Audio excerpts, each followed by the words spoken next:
वहिनी नाव सांगायचे आणि सुंदर असं उखाणं घ्यायचं आणि उखाणं आवडल्याच्या नंतर टाळ्या वाजवायच्या.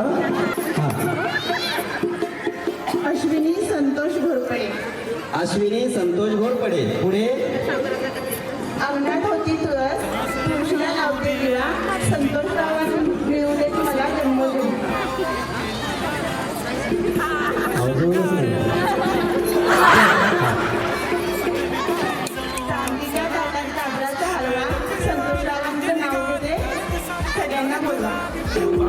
वा, टाळ्या वाजवा. यमी सुरू आधी संपत घ्या. 1 किलो रवा, 1 किलो साखर. नितीन रावांचं नाव घेते 101. हा, दुसरं घ्या. लाल मणी तोडले, काळे मणी जोडले, नितीन रावांसाठी आईबाप सोडले. वा, टाळ्या वाजवायचा. आई बाईचा खूप मोठा त्याग आहे बरं का, आई बाप सोडले. बाकी